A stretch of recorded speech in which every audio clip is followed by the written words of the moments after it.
دا د مغرب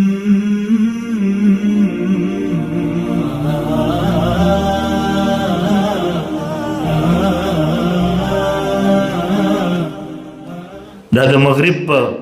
ټکړو باندې ژوند تېروونکي دیو ته د الله نه مخکې مغرب په نظر باندې راځي د دې ځینې چې ځي لوی لوی وعدې به وکړي خو چې هلته لاړ شي به هېڅ هم نه وي خو د الله په کړه بیا ډېر سخت وي الله چې راونیسي بیا د ته پته ولګېږي نن پرویز مشرف ته وګوره په څه حالات باندې دي هغه چې چغې لګولې هغه دیني مدرسې ختمول غوښتل هغه علما طلبا د دې معاشرې نه ختمول غوښتل هغه د فرعون په لهجه کې به خبرې کولې مې هو زه یمه کاش که نن هغه ته څوک ور وښیي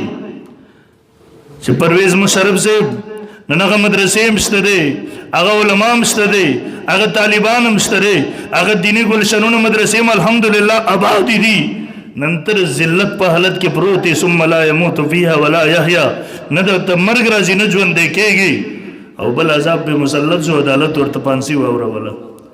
ما ته یو شاګرد بله ورځ وایي ما ته وایي چې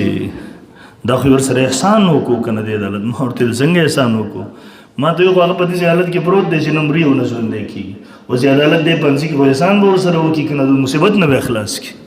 نوازم په مصیبت کې پروت دی مونږ وایي الله دې له دغه ذلت نور موږت کړي او الله دې دنیا دپاره عبرت وګرځي د الله کے ہاں دیر ہے اندیر نہیں ہے الله چې انسان راونیسي ان بطش ربک لشدید الله پکړ به ډېر سخت وي دا د زرګونو علماو طلباو قاتل چې راخي په وینو کې د دې ظالم لاسونه پراته دي او دلته دنیا کې که الله تعالی سزا ورکړي هم که ورنه کړي دته خو شروع ده هر چا ته الله دنیا کې نه ورکوي دا بعضو ته ورکړي عبرت یې وګرځوي خو د آخرت سزا سره به څه کوي چې مخکې ورځي